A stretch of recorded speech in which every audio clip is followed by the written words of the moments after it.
All right, all right. Welcome to another episode of the Company We Keep podcast. I'm your host, Jason Pearl. Excited for you to be with me again today. What is the Company We Keep podcast? This is a podcast for everyday business owners, entrepreneurs, high performers, and anyone who wants to think differently about growth, think differently about success, and wants to achieve better balance in both business and in life. This is episode 12. It's going to be the final episode of the first season of the Company We Keep podcast. Super excited and proud of that. Today's topic has come out of some kind of questions and some experience that I've had and interaction that I've had with some of our listeners. And it comes down to the topic of what it takes to actually take the leap. And when I say take the leap, the feedback and the questions, the communication I've got from a lot of listeners has been about taking the leap of leaving the corporate job and then going and starting your own business. Or if it's not even entrepreneurship, it's what does it mean to take the leap to leave a company and go to a new one or something like that. There's a lot of this swirling around right now. We live in a world where there's a ton of opportunity, whether it be in a W-2 job or a side hustle or starting your own business. But there's just a lot of people that I think are looking at breaking free from what traditional work looks like and trying to build a life that they want to live. And I think that's awesome. So that's what we want to talk about today. But throughout this first season of the podcast, we've had a lot of conversations that kind of touch on this topic.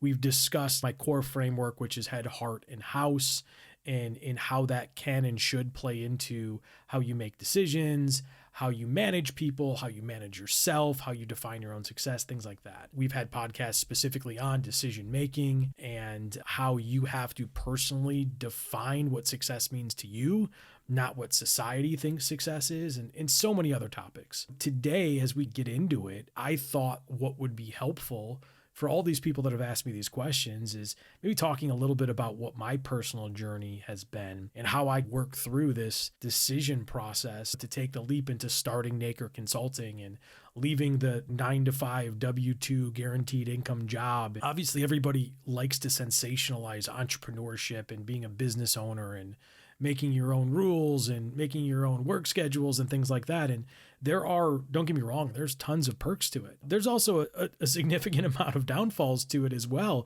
if you're not careful. And one of those things is no guaranteed income, right? When you start your own business, you're not guaranteed anything. You have to work for it. Those are things that we're going to talk a little bit about. But I don't believe that it's ironic or that's just happenstance that every week a new person has contacted me asking a similar question like this. It happened again to me last night. Somebody very close to me sent me a text message, "Hey, do you have time to talk?" Or, "Hey, can you talk?" And I said, "Of course, let's chat." Hopped on a phone call, and very successful person I was talking to makes a significant amount of money on an annual basis working for a company, is probably one of those people that doesn't worry about money or doesn't worry about how much money they have saved, but they're not the happiest in their job. And the person wanted to just have a conversation around what my thoughts are, decisions that I made, and how I may be able to help. So the thing that's interesting is one of the comments that was made is that this person said, "I just hate my job. I just hate it. I gotta get out of there." It just comes down to the fact that is there really anything worth doing that you truly hate? Especially hating something that you have to do probably 5 days a week. And there's obviously some necessary evils of doing things that you may actually hate. For example, I have kids. Changing a diaper, I don't know that I would say I hate it, but it's certainly not something that is like the most exciting and enjoyable thing to do. But you know what? We've all been there. We've all been in diapers before when we were babies, and we need to get those clean. So it's not just changing diapers or something like that, or maybe it's filing your taxes. Shout out to all of my accounting friends, and I have a lot of them.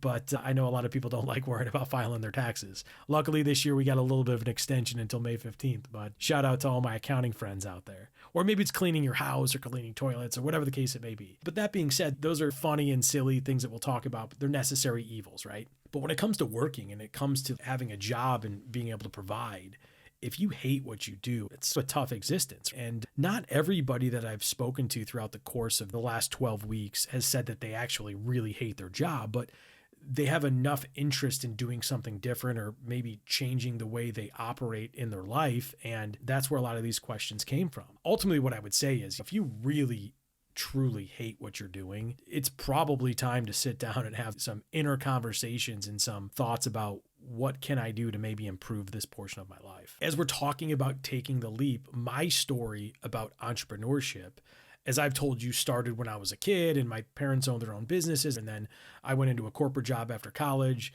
when they sold their businesses. And I went into banking and worked for two major international banks for the better part of 12 years. At the end of my time in banking, I was being recruited to take over the sales and marketing function and strategy of a financial service company. But my father lived in Naples, Florida, still does.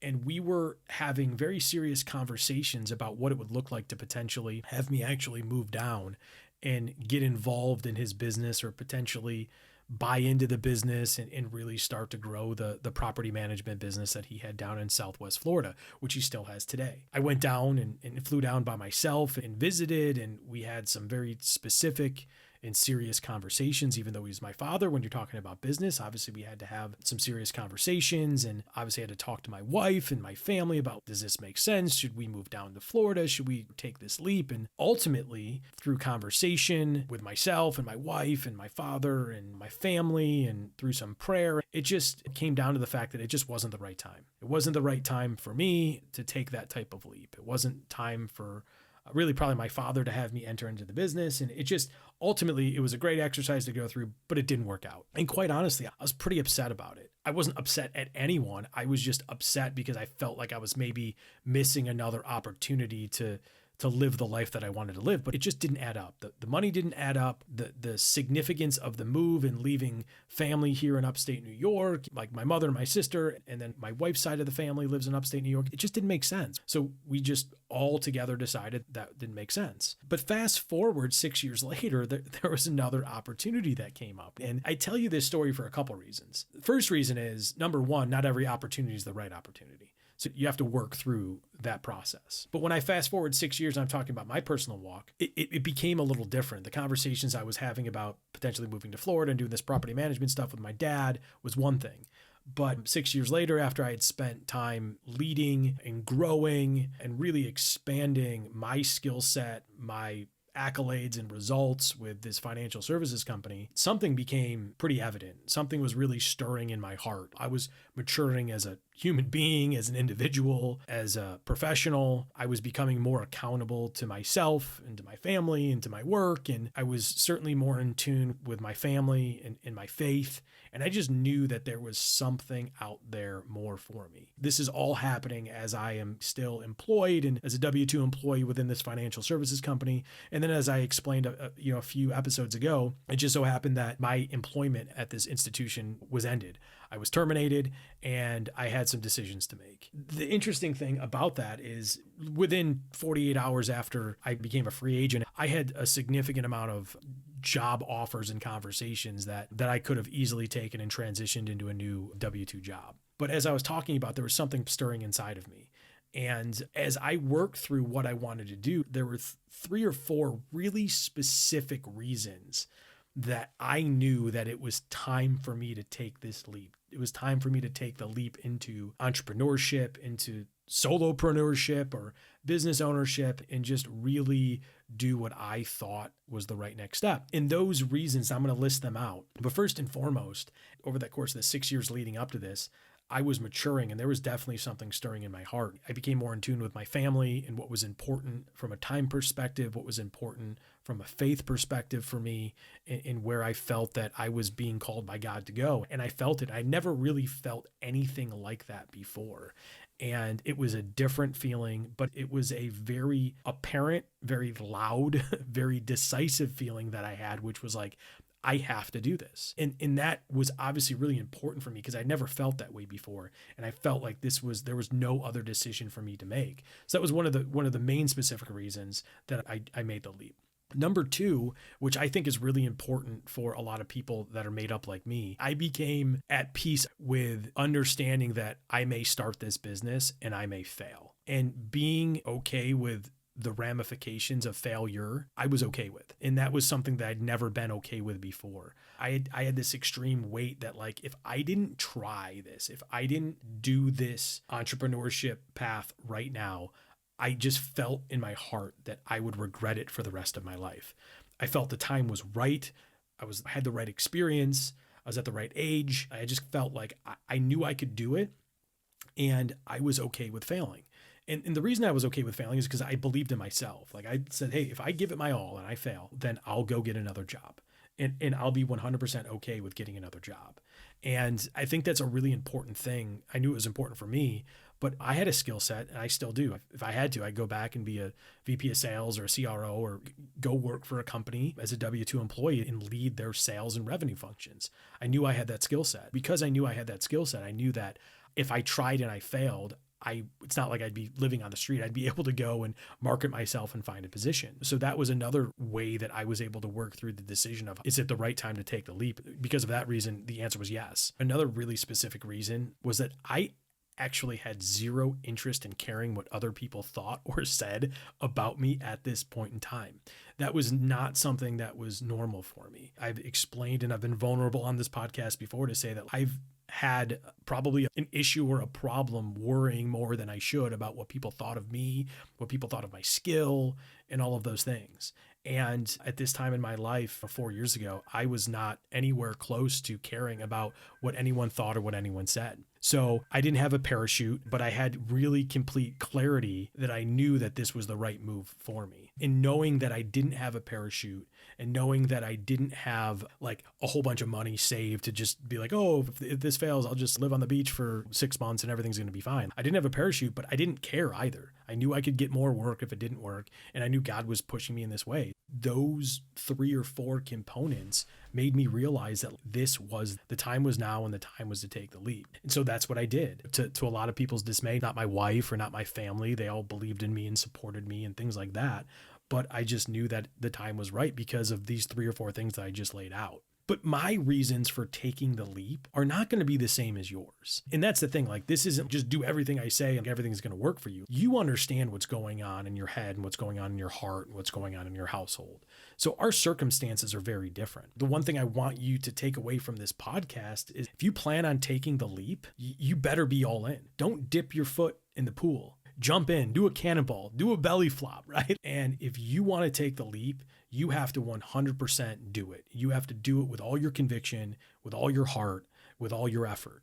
Because if you try to enter into entrepreneurship or business ownership and you think that it's, oh, this is going to be great, I'm my own boss now, so I'm going to sleep in late, no, I'm going to take long lunches, and I'm never going to do what I'm supposed to do, it's like you're going to fail pretty quickly.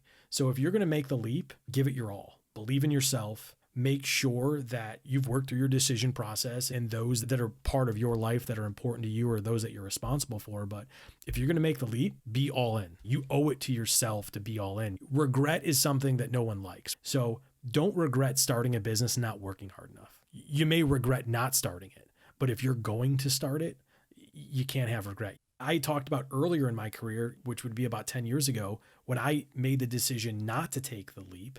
That was probably the right decision. I worked through that with my wife and my family, and there's nothing sexy about saying yes or sexy about saying no. You have to know what's right for you and is right for the situation. Everyone needs to make the right decision for themselves and who they're responsible for. So you have to prioritize what's most important to you and then use that as your beacon for decision making. That's my story, but my story isn't your story. And if there's something I could implore you to do, is go make your own story. I know I talk a lot about my personal experiences. That's part of why I'm doing this podcast, because I think it's easier for people to relate to personal stories because they may find some overlap or some consistencies that they're dealing with.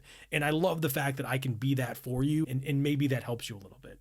But the fact of the matter is, my story's not yours. You've got your own story.